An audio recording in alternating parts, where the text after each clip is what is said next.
নমস্কার, সবাইকে স্বাগত জানাচ্ছি এখনকার অনুষ্ঠান। নামটাই শেষ কথা, কারণ তার নামেই মানুষ জানেন সমস্যার সমাধান হয়। জ্যোতিষ জগতের বেদবাক্য, তিনি সরাসরি হটসিটে। সুভাষ শাস্ত্রী, অনেক অনেক স্বাগত সুভাষ দাকে আমাদের অনুষ্ঠানে আসার জন্য। শনির কিছু মুভমেন্ট চেঞ্জ আছে। আমি আপনাদেরকে লাস্ট একটা অনুষ্ঠানে, এই মাসে একটা অনুষ্ঠানে বলেছিলাম শনির যে মুভমেন্ট আছে 2026-এ যে রাশিগুলোর উপরে শনির যে মুভমেন্ট, প্রচুর কষ্ট করতে হবে। শনি মানে হচ্ছে জগদ্দল পাথর। এবং আপনাদেরকে আজকে শনিবারের এই অনুষ্ঠান, শনির কথা দিয়ে শুরু করলাম। 2026 অনুষ্ঠান নয়, একটি রাশির নাম আপনাদেরকে বলে রাখছি, কর্কট রাশি। কর্কটের ক আর বলে কাঠখড় পোড়াতে হবে। যারা প্রচুর পরিশ্রম করে বলে প্রচুর কাঠখড় পোড়াতে হয়েছে আমাদেরকে। সো দ্যাট কর্কট রাশির যদি কথা বলি, শনি যেখানে যেখানে চাপবে 26 সালটা বরবাদ করে দেবে। কোথায় কোথায় চাপবে তার ডিটেলিংয়ে আমি আসবো। কোন কোন নক্ষত্রে চাপবে তার ডিটেলিংয়ে আমি আসবো, ওয়ান বাই ওয়ান আসবো। তার আগে দেখি ফোনে কে এসেছে। হ্যালো হ্যালো, নমস্কার ম্যাম। নমস্কার স্যার। বলো স্যার, আমি বর্ধমান থেকে বলছি। আচ্ছা, বর্ধমান থেকে বলছি। দাঁড়াও, জন্ম তারিখ দাঁড়াও। ছেলে সম্পর্কে বলছো না মেয়ের সম্পর্কে পরে শুনবো। জন্ম তারিখ বলো। 15/4/1996। 15/4/1996। টাইমটা বলো। 11টা 5 PM। দাঁড়াও, ধরতে হবে। রাত্রিবেলা জন্ম, 11টা 5। বলো কোথায় জন্ম বলো। বর্ধমান। বর্ধমানে। ও বাবা, তোমার এই ছক তো দেখেছি বলে মনে হচ্ছে আমার। স্যার, আমি আপনার কাছে গিয়েছিলাম বিয়ের জন্য। তোমার শোনো, তোমাকে এই ছকে আমার দেখেই বললাম দেখেছি বলে মনে হচ্ছে। এত ছক দেখেন সুভাষদা, ঠিক মনে থাকে। সুভাষদার মনে থাকবে না এরকম হয় না সুভাষদা, সিরিয়াসলি মনে রাখার চেষ্টা করি। ভগবানের কৃপা ছাড়া তো মনে রাখাও যায় না। খেয়াল, লোকে বউকে মনে রাখে, লোকের টাকাকে মনে রাখে, প্রেম যখন করে তাকেও মনে রাখে, প্রেম যখন কেটে যায় তখন তাকে ভুলে যায়। আর বাড়ি ঘর সম্পত্তি সবই তো মনে রাখে। কিন্তু প্রফেশনে তাদের থেকে আসে, তাদেরকে আর লোকে মানুষকে মনে রাখে না। ঠিক সুভাষ শাস্ত্রী মানুষকে মনে রাখেন। ওইটাই আমি করার চেষ্টা করি। যারা আমার কাছে এসেছে কিংবা এসে গেছে কিংবা একবার দেখিয়ে গেছে তাদেরকে তো ভোলার চেষ্টা করি না। বাকিটা উপরওয়ালার কৃপা। কেন কি ব্রেন না থাকলে তো মনেও রাখা যায় না। খেয়াল, আশীর্বাদ না থাকলে আমি বলি ব্রেনও থাকে না। খেয়াল, তো যাই হোক, তোমাকে ছকটা হচ্ছে মাঙ্গলিক যোগের ছক। তোমার নিশ্চয়ই মাঙ্গলিক যোগ আমি কাটিয়েছি। বিয়ে তোমার 26-এই হবে। শুনে নাও, শুনে নাও, আগে শুনে নাও, তারপর তোমার মুখে শুনবো আমি। আগে তুমি আমার মুখে শুনে নাও। আচ্ছা। ছকটা আমি তো প্রথমেই বললাম দেখেছি মনে হচ্ছে, কারণ টিভিতে তো আমি তোমার মুখ দেখতে পাচ্ছি না। মুখ ছক দেখে যদি বুঝতে পারি তো মুখ দেখে তো বুঝতে পারবোই। তো যাই হোক, সামনে এলে একদমই তাই। তোমার এটা তো মাঙ্গলিক দোষের ছক। তো মাঙ্গলিক দোষ নিশ্চয়ই আমি কাটিয়েছি। 2026-এ বিয়ে হবে। কি বলেছিলাম বলো তো একটু শুনি তোমাকে। হ্যাঁ স্যার, এটাই বলেছিলেন যে 2026-এর মধ্যে বিয়ে হয়ে যাবে। যাহা বলেছি চেম্বারে তাহা বললাম টিভিতে। তো চেম্বারে আর টিভিতে কোনো তফাৎ নেই। যা ওখানে বলি তা এখানে বলি, যা এখানে বলি তা ওখানে বলি, নো ডিফারেন্সিয়েট। হ্যাঁ, একটা ডিফারেন্সিয়েট লাইটের। স্টুডিও তো ক্যামেরা লাইট আছে, ওখানে ক্যামেরা নেই। কথা সেম। হ্যাঁ, কথা সেম। মানুষ এক, কথা এখানে চকচকে ছবিতে দেখছো, ওখানে সামনে দেখছো। Only the difference. তো 2026-এ তোমার বিয়ে হবে। মাঙ্গলিক দোষ খণ্ডন করা হয়েছে, চাকরির যোগ এই মুহূর্তে নেই। এইবার বলো কি বলছো। চাকরি কি হবে না? মানে আমি, আপনি যদি বলেন আমি যাব আপনার কাছে। না, আমার কথা শুনে নাও। চাকরি হবে না বলছি আমি। এই কথাটার মধ্যে এই কথাটা বলিনি। আমি তোমাকে বলেছি চাকরির যোগ এখন নেই। তুমি আমাকে স্পেসিফিকেশন করতে বলছো, স্পেসিফাই করতে বলছো যে আপনি বলুন, ইউ টেল মি চাকরি হবে কিনা। দেখো, চাকরি তো রাজ্য সরকারের লোক নেওয়া শুরু হয়নি। তুমিও জানো, আমিও জানি, সবাই জানে, তাই না? হ্যাঁ। তোমার ছকে চাকরির যোগ, এক মিনিট আমি দেখি আছে কিনা দেখি। আচ্ছা, থাকলেও হবে না লোক না নিলে, সেটা তো পরের কথা। আগে দেখি আছে কিনা। আবার কি হয়ে গেল না, ঠিক আছে। আচ্ছা, আছে কিনা দেখি। বুধের দশা চলছে, শনি চড়বে 28-এ। ভাই, চাকরির যোগ তো রয়েছে তোমার।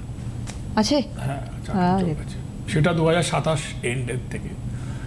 তো এই সময় আসার দরকার নেই চাকরির জন্য। আগে বিয়েটা হয়ে যাক তোমার। তোমাকে তো প্রতিকার দিয়েছি। হ্যাঁ স্যার। স্যার 26-এ একটা সমস্যা আছে, সেটা কি বলবো একটু? বলো।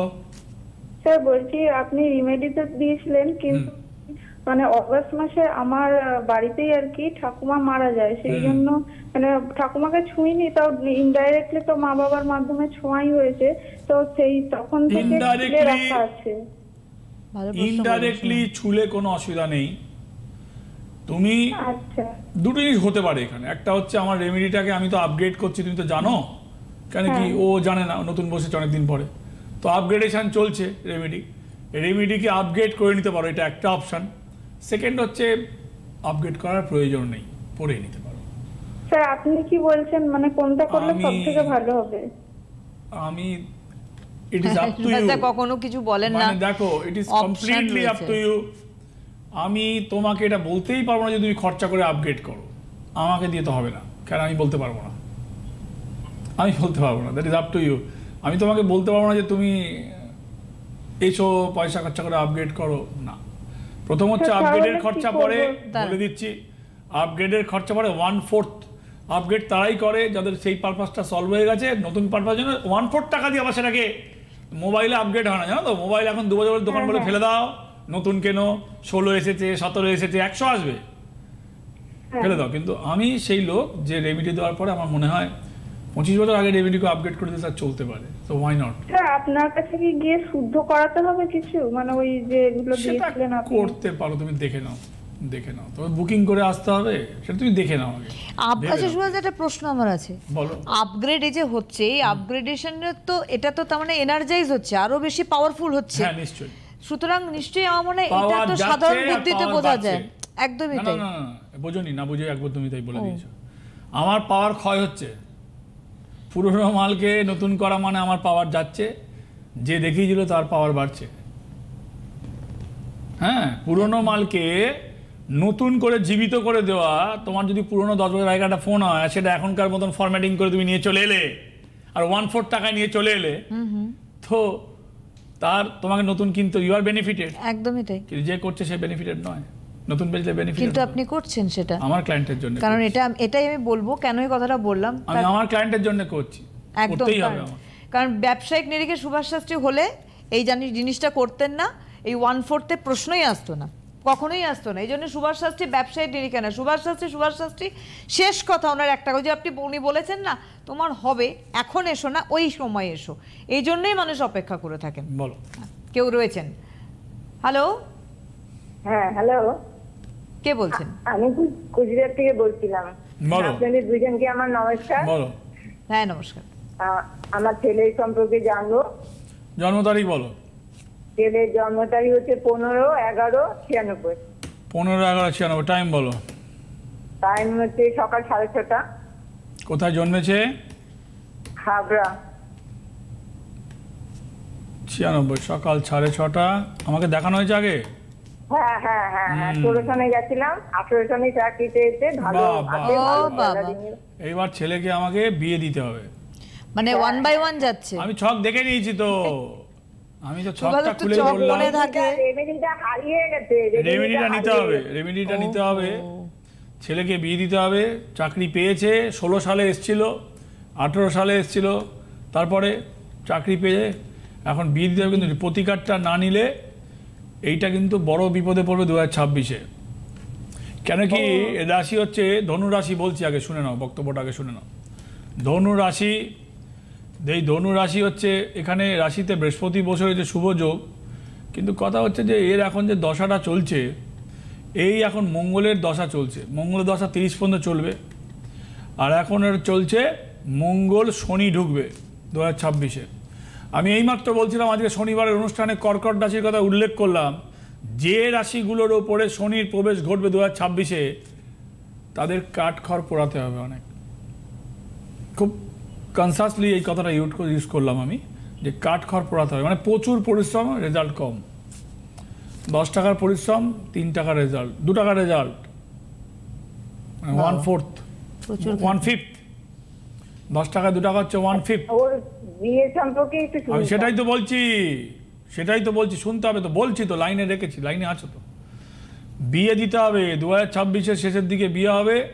1 প্রতিকারটা নিতে হবে। প্রতিকারটা না নিলে যেটা হবে, আর নিলে কি হবে? প্রথম কথা, ছেলে তো মাঙ্গলিক নয়, ছক ভালো ছক, চাকরি করছে, প্রতিকার হারিয়ে গেছে, প্রতিকার নিয়ে চাকরি পেয়েছে। এখন যেটা করতে হবে আমাকে, শনি বৃহস্পতির প্রতিকার দিতে হবে। 26-এ ছেলের বিয়ে হবে, আর কর্মক্ষেত্রে যাতে অসুবিধায় না পড়ে তার জন্য এই প্রতিকার দিতে হবে। সেটা এখনই সুভাষদা? সেটা তো উনি ঠিক করবে, এক্ষুনি না কখনই। আচ্ছা, নিশ্চয়ই ঠিক আপনি আছে। জিজ্ঞেস শুনলেন? করো। নিশ্চয়ই আপনি শুনলেন। হ্যাঁ হ্যাঁ হ্যাঁ, আমারও অবশ্যই খুবই দরকার বাবা। কিন্তু দাদার মানে টেলিভিশন আমার খুবই ভালো লাগে। ওনার প্রোগ্রাম, আমি তো গেছি, ওনার সাথে কথা বলছি। তার জন্যই আপনি আবার ফোন একদম করেছেন। perfect। একদমই তাই। কি বলছে, কি বলছো শুনতে পাচ্ছি না। আপনার মানে যা প্রেডিকশন করে, মানে কি বলো, সিম্পল, মানে যেটা দরকার সেটাই বলেন, অন্য ওই কোনো জন্যই তো- কথা না। দেখো, এই জন্যই উনি। লাইনে থাকো, লাইনে থাকো। দেখো, একটা কথা বলি, আমি বিশ্বাস করি চেম্বারে বসে গল্প করা, আবর যাবর কথা বলার কোনো মানে হয় না। কাজের কথার বাইরে বললে শুনতে তো ভালো লাগবে, টাইম পাসও হবে, কিন্তু ওনার কোনো উপকার হবে না, বেনিফিট কিছু হবে না। ঠিক। আর প্রেডিকশান করতে একটা লোকের জন্যে, আমার মতন লোক যখন দেখছে, তার বেশি সময় লাগার প্রশ্নই আসে না, প্রশ্নই আসে না। সেটা ছক দেখলেই একটা ফ্র্যাকশন অফ আ সেকেন্ডে সুভাষদা ছক নিয়েই বলতে শুরু করে দেন। উনি তো আমার চেম্বারেও এসেছে, 16 সালে এসছে, 18 সালে এসছে, 25 সালে লাইনে পেয়েছে একদম শেষে। তুমি জিজ্ঞেস করো ওনার অভিজ্ঞতার কথা। আপনি তো দুবার, প্রথমত দুবার এসেছে, আপনি একটু হ্যাঁ, বলুন না। আমি তো বললামই দাদার মতন, মানে আমি মানে ভালো লোক এরকম আমি দেখিনি। মানে এত সুন্দর প্রতিকার দেয়, এত সুন্দর, মানে বেশি কথা বলে না, চেম্বারেও বেশি কথা বলে না, কিন্তু যেটুকু দেয় না সলিড। সলিড, হ্যাঁ, এটা হচ্ছে আসল কথা। solid। আমার মূল এটাই তো। কাজটা যেখানে হচ্ছে মূল কাজ, সুভাষ শাস্ত্রী কাজ বোঝেন যে একটা মানুষকে আমাকে উপকার দিতে হবে, তার জন্য উনি কম কথা বলেন, কাজটা বেশি করেন। টিভিতে যা বলে চেম্বারে একই কথা বলে, ওখানে কোনো একদম বাড়িয়ে কিছু বলে না, এখানেও তাই একই কথা। এই জন্য ওনার একদম। এইটা ভালো। এর আগের ফোনটা তো ভালো তাই থাকো, হলো। অনেক ধন্যবাদ আপনাকে, আপনি সুন্দরভাবে শেয়ার করলেন আমাদেরকে এই কথা। এটা একদম যেটা বাস্তব। বলছিলাম যে শনির যে মুভমেন্ট হবে, যে রাশিগুলোর উপরে শনির প্রবেশ ঘটবে। আচ্ছা, কোন রাশিগুলোর উপর প্রবেশ ঘটবে? একটা হচ্ছে, যদি আপনার, দেখুন, শনির দশার কথা কিন্তু বলছি না, আমি বিস্তারিত আলোচনা আসবো। আর একটু আলোচনা, একটু লেখাটেখা চলছে, লেখাজোখা চলছে, মানে একটু ভাবনায় চলছে, লিখি কম ভাবি বেশি। তো যাই হোক, সো যাদের শনির রাশির ওপরে প্রবেশ ঘটবে, অর্থাৎ কিনা 7.5 হতে পারে, অর্থাৎ কিনা আপনার নক্ষত্র যদি শনির নক্ষত্র হয়, তাহলে শনির রাশিতে আপনার জন্ম, শনির দশায় আপনার জন্ম, নক্ষত্র যদি হয় উত্তর ভাদ্রপদ নক্ষত্র, শনির নক্ষত্র। তো শনির যে নক্ষত্রগুলো রয়েছে সেখানে যদি আপনার জন্ম হয় কিংবা প্রবেশ ঘটে, তাহলে 26 সাল কিন্তু আপনার কপালে বেশ দুর্ভোগ ওয়েট করে আছে। বানা বানা কাজ বিগাড় জায়গা, মানে বানা বানা হুয়ে কাজ বিগাড় কে রায়গা। তো তার জন্য আমি তার উপায় আপনাদেরকে বলবো, how to relieve, how to protect your self, সেগুলো বলবো। আর আপনাদেরকে মাথায় রাখতে হবে, যেখানে আপনারা থাকছেন সেখানে কিছু নেগেটিভ এনার্জি, আমরা শরীরে সাবান মাখি তো, সাবান মাখি, ভালো সেন্ট মাখি। আমি দেখেছি বহু মানুষ আছে জানেন, ঘরের মধ্যে দারুণ অগুছালো, বাইরে একবারে পুরো মডেল হয়ে বেরোচ্ছে, মানে মেয়েদের কথাই বলছি মূলত, খুব পরিপাটি করে সেজে গুজে বেরোচ্ছে, ঘরটি নোংরা। ঘরে তো কেউ দেখতে আসছে না লাইক দ্যাট, কিন্তু ঘরে দেখছে ভগবান, ঘরে দেখছে আপনার ভাগ্য, ঘরে দেখছে আপনার গ্রহ, আর বাইরে দেখছে আপনাকে মানুষ। আর সেজে বেরোচ্ছেন, পরিপাটি করে চোখে আঁকবেন, ঠোঁটে আঁকবেন, গালে আঁকবেন, আরও কোথায় কোথায় কিছু আঁকবেন, এঁকে বেরোচ্ছেন, সুন্দর লাগছে। ঘরে দেখছে আপনার গ্রহ, ঘরে দেখছে আপনার ভাগ্য, ঘরে দেখছে আপনার ভগবান। দুর্ভাগ্য ঘর থেকে শুরু হচ্ছে। সেজে তো বাইরে লয়ে গেছে, কি বাজি মারছেন, খুব ভালো লাগছে। আর বিকালবেলা, শীতকালের বিকেল, সাজারি টাইম, খেয়াল ঘামও হবে না, মজাই মজা, অনুষ্ঠানের টাইম। হাসছো কেন পিটি পিটি বসে ওখানে? আমি শুনছি আপনার কথা, একদম বাস্তব। হ্যাঁ, নিজে গুছুনি অনেকে আছে, ঘর গুছুনি কম আছে। একদম। যদি বলো ঠিক বলছি কিনা বলো, তুমি তো একটা মেয়ে, তোমার সাইকোলজি দিয়ে বলো। একেবারেই ঠিক, একদম বাস্তব। হ্যাঁ। বাস্তব এক্সাম্পল সুভাষদার মতো বাস্তব এক্সাম্পল কেউ দেন না, এটা একদম ঘরে তো সত্যি। দেখতে আসছে না, বাইরে একবার বাইরে সেজে- চাকচিক্য বিশাল। চাকচিক করে, তো গ্রহ খারাপ হয়ে যাবে, জানো কেন বলছি? গ্রহ যেখানে, তার মানে ঘরের নেগেটিভ এনার্জিকে যদি ক্লিন না করেন, রক্ষা নেই। ঘরের অশুভ শক্তি প্রতিকারের পজিটিভ এনার্জিকেও খেয়ে নেয়। এইমাত্র বলছিলাম এই রিফিলিংয়ে আমার আঙুল, বুড়ো আঙুল পচে গেছে, এখনও সারেনি। দেখুন 23 সালে পচেছে, রিফিলিং শুরু করেছিলাম শেষে কমেছে, ডানারটা সেরেছে, বাঁহাতটা সারেনি। সেই পচা আঙুল নিয়ে এখনও ঘুরে বেড়াচ্ছি, রিফিলিংয়ের পচা আঙুল নিয়ে, জানেন? বুড়ো আঙুল পচে গেছে রিফিলিং করতে, কারণ পুরোনো মাল, পচা মাল, ওগুলো খুলতে হয় বুড়ো আঙুল দিয়ে, নিজে হাতে কাজ করি, তার মাসুল গুনছি, তো সেই রকম। তবু এখানে আমি সুভাষদাকে বলবো, তবুও নিজের ক্ষতি হচ্ছে শারীরিক, তবুও সুভাষদা কারোর হাতে ছাড়েন না। এটা একটা বিশাল বড়, এটা মানুষের ভরসা সুভাষদা, কারণ এটা জানে এটা সুভাষ শাস্ত্রী একমাত্র ধরেন, প্রতিকার সুভাষ শাস্ত্রী করেন। আমরা দেখছি তো, আমি দেখছি সুভাষদা, তাও কিন্তু নিজে ছাড়বেন না। তার কারণ দায়িত্বটা বিশাল সুভাষদা, এটা একটা বিশাল বিষয়, মানুষেরও ভরসা সুভাষ শাস্ত্রী। যেখানেই যান সুভাষ শাস্ত্রী, মানে প্রত্যেকেই জানেন যে সুভাষ শাস্ত্রী হচ্ছে একেবারেই জ্যোতিষ জগতে বেদবাক। সুতরাং তিনি হ্যাঁ বলছেন মানে হ্যাঁ, তিনি না মানে ডেফিনিটলি না, সেটা একেবারেই অব্যর্থ বিষয়। কি আছে? হ্যালো, হ্যাঁ নমস্কার, কে বলছেন? নমস্কার, আমি সমাজশ্রী মজুমদার বলছি। কে? সমাজশ্রী, কোথা থেকে? আমি সমাজশ্রী মজুমদার, আমি 2 নম্বর এয়ারপোর্ট গেট থেকে বলছি। বলুন। বলো। হ্যাঁ, আমার ডেট অফ বার্থ হলো 14/6/2000। ধরো 14/6/2000। দাঁড়ান, টাইম বলো। দাঁড়া, ভুল হয়ে যায়। দাঁড়ান। আবার কি হলো? 14 জায়গায় 40 চলে এসছে। 14/6/2000। টাইমটা বলো। 1:30 PM। কোথায় জন্ম? কলকাতায়? হ্যাঁ, কলকাতা। 1:30 PM।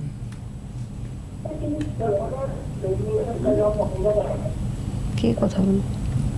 ওই সব পাশ থেকে আওয়াজ আসছে।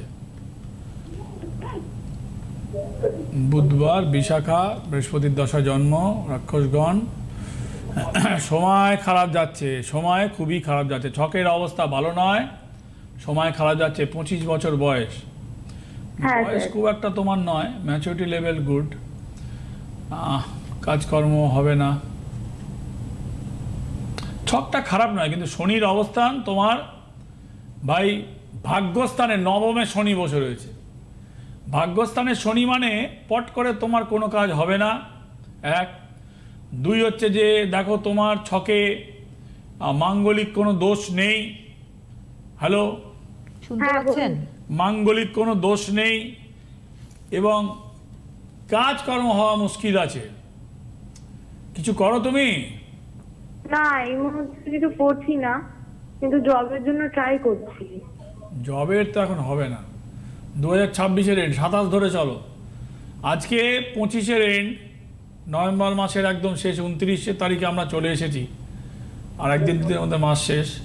এইটা ঠিক পরের বছর যখন ঘুরে যাবে, মানে 2026-এ যখন মাস শেষ, মানে বছর শেষের দিকে যাবে, ওই নভেম্বর ডিসেম্বর, তখন তোমার সংযোগটা তৈরি হবে। ইন দ্য মিন টাইম তোমার প্রাইভেট জব করতে পারো, টিউশন করতে পারো, টিউশনে এনার্জি পাবে না। টিউশন করেছিলে কোনোদিনও? হ্যাঁ, টিউশন পড়িয়েছি আমি। দেখেছি, চোখ বুঝে বুঝে বকবক করছি, তোমার ছক একবার দেখে নিয়েছি, দেখে নিয়ে। প্রাইভেট জব কি এর মধ্যে হতে পারে? প্রাইভেট জবও হতে পারে, টিউশনিও কিন্তু ভালো হবে। Your brain is very good, your mental balance is very good, and confidence also good, so you must try private job. দেখো, স্কুলে দিদিমণি না হলে টিউশন ভালো হয় না, ব্র্যান্ড দরকার হয়, ওটা পুঁজি। কোনো স্কুলের সাথে অ্যাটাচমেন্টটা হচ্ছে পুঁজি, আর টিউশনটা হচ্ছে তার ফল, মানে গাছটা হচ্ছে স্কুল, ফলটা হচ্ছে স্টুডেন্ট, ছাত্র। তো যাই হোক, টিউশনটা হবে, প্রাইভেট চাকরিও হবে। এখন তুমি করতে পারবে কিনা প্রাইভেট চাকরি, this is the question mark. তবে সরকারি চাকরি তোমার যোগের ছকে রয়েছে, মানে সরকারি চাকরিও আমার হতে পারে, তাই তো? ইয়েস। আমি আপনার কাছে আগেও দেখিয়েছিলাম, আপনি এই কথাটাই বলেছিলেন যে আমার সরকারি চাকরি হবে। ওই দেখুন, কথার আবার দেখুন কোনো পরিবর্তন নেই, আবার একটা ফোন। খুব ভালো ধরেছো পয়েন্টটা। তুমি যেটা বললে যে সরকারি চাকরি, হ্যাঁ একদমই তাই। আমি বললাম আপনাকে যা ওখানে বলেছেন, হ্যাঁ চেম্বারে যা বললেন সুভাষ এখানে তাই বললেন। এটা 3 নম্বর ফোন এলো, এবং এরকম 3 কেন, একাধিক এরকম ফোন আসবে একই রকম কথা। কমপ্লেন কি থাকে জানো? কথা পরিবর্তন না। ইয়েস, টিভিতে খুব ভালো কথা বলছে। তুমিও অভিজ্ঞতা অর্জন করেছো, দীর্ঘদিন বসছে কিন্তু এ কিন্তু সেই কেবল চ্যানেল থেকে বলছে, এই মাত্র বলছিলাম ওর জন্ম কবে, আমার মনে আছে সেই। বলছি যে আমি কি মানে সামনে বছরের মধ্যে প্রাইভেট জবের জন্য অ্যাপ্লাই করলে পেতে পারি? পেতে পারো, definitely definitely you can reach. না অ্যাকচুয়ালি আমি একটা মানে মতো ইন্টারভিউ দিয়েছি, সেখান থেকে একটু কল আসার অপেক্ষাতে রয়েছি। না না না না না, আই ডোন্ট নো তুমি যেটা দিয়েছো সেখান থেকে আসবে না নতুন আসবে, বাট তুমি পেয়ে যাবে, পেয়ে যাবে। ওইখান থেকে আসবে না কোনটা থেকে আসবে কি করে বলবো, তুমি পাবে কিনা সেটা আমি বলতে পারি। আমি পেয়ে যাবো, তাই তো? ডেফিনেটলি, এটাই তো উনি বলছেন। ডবল এটা ব্যাস উনি বলছেন যখন, এরপরে কি আর কোনো কথা আসে? আমার মনে হয় না কোনো প্রশ্ন আসতে পারে।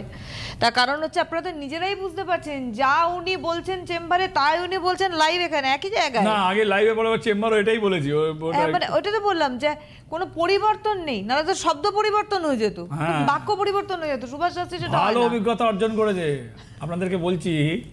এইখানে অ্যাঙ্কারিং করছে তো ওর অ্যাঙ্কারিং আমি করছি, ভালো অভিজ্ঞতা অর্জন করেছে, কারণ অনেকদিনও ওইসব করছে তো, করে করে করে ব্রেনটা মানে ভালো পেকেছে ওর, মানে ঠিক বলেছে। না এটা সত্যি কথা সুভাষ দা, না আমি এটা অনুভব করি। আজকে সুভাষ শাস্ত্রীর সঙ্গে আজকে আমাদের এই চ্যানেল, আপনারা, আমরা অনেক বছর ধরে যুক্ত, আপনারা আরও আগের থেকে। সুতরাং সুভাষ দা একই রকম রয়েছেন তার প্রেডিকশনের দিক থেকে, একই রকম রয়েছেন মানুষকে গুরুত্ব দেওয়ার দিক থেকে, ছককে গুরুত্ব দেওয়ার দিক থেকে। সব থেকে বড় বিষয় এটা আমার মনে হয় সুভাষ দা, প্রত্যেকটা ছক আপনি বলেন আমার কাছে স্পেশাল। Subarna every correct, you are absolutely correct. কে আছে? হ্যালো হ্যালো নমস্কার, কে বলছেন? হ্যাঁ আপনাদের দুজনকে নমস্কার। নমস্কার। তো আমার নাম হচ্ছে তন্ময় মুখার্জি। দাঁড়াও দাঁড়াও দাঁড়াও দাঁড়াও, অত তাড়াতাড়ি বললে আমার মতন লোক মাথা থেকে সব হারিয়ে যাবে। হ্যাঁ তন্ময় মুখার্জি বলো। কোথা থেকে? ডেট অফ বার্থ হচ্ছে, আমার বাড়ি হচ্ছে ডোমজুর হাওড়া, আমার জন্মস্থানও ওখানে। আর ডেট অফ বার্থ হচ্ছে 30/10/1993। দাঁড়াও 30/10/93, টাইমটা বলো। সন্ধ্যেবেলা 6:32। 6:32 হাওড়া ডোমজুর। দাঁড়াও না রে বাবা, আমি একটু রিপিট করছি। 6:32 হাওড়া ডোমজুর, 30/10/93 শনিবার, হাওড়া ডোমজুর, 6:32 সন্ধ্যেবেলা, তাই তো? হ্যাঁ ওকে একদম। চাকরিটা তোমার হচ্ছে না, 7.5 তোমার চলছে। চাকরিটা তোমার হচ্ছে না, 7.5 তোমার চলছে। তো তোমার 93 সালে জন্ম, রাইট নাও ইউ আর 32। তো চাকরি লোক নিলেই হবে। এবার বলো কি বলছো বলো। সরকারি চাকরি যোগ আছে কি? তোমাকে বলে দিয়েছি, আরে সরকারি চাকরি নিয়েই তো মাথা ফাটাফাটি হচ্ছে। মার ধর, পুলিশের মার, মেয়েগুলো বসে রয়েছে এই শীতের মধ্যে, টেনে টেনে তুলছে, সরিয়ে দিচ্ছে, কোর্টে গেছে, 4 রায় ঝুলে রয়েছে, মানুষের জীবন চলে যাচ্ছে, প্রাইভেটের জন্য হচ্ছে মামলা। হয় কোথাও? আগেই তো বললেন উনি, প্রথমেই তো বললাম চাকরিটা তোমার হচ্ছে না, লোক নিলে হবে, চাকরির তোমার যোগ রয়েছে। অবশ্যই সরকারি কথা বলছি। শিক্ষিত ছেলে, ভালো ঘর থেকে, শুনতে পাচ্ছ কি বলছি? হ্যাঁ তাহলে একটা ভালো কোয়ালিটি ছেলে, শিক্ষিত ছেলে, তো সুভাষ শাস্ত্রীর কথা বুঝতে কোনো অসুবিধা আছে? না না না। আচ্ছা বলছি হলে ঠিক এক্সাক্ট মানে কোন সময়টা করে হতে পারে? কোনো সময় নেই, লোক না নিলে কোনো সময় নেই, লোক নিলে সময় আছে। লোক নেওয়া শুরু হলে আমার সাথে যোগাযোগ করবে। ভালো থাকো, জয় হোক। ঠিক আছে শুনুন, আগে সুভাষ শাস্ত্রী বলে দেন, দ্বিতীয়বার প্রশ্নের প্রশ্ন আসে না। তার কারণ সুভাষ শাস্ত্রী আসে না, একেবারেই না, কারো কোনো প্রশ্ন নেই। আমার কাছে এসে দেখাও, একবার আসো, একবার, কোনো প্রয়োজন নেই।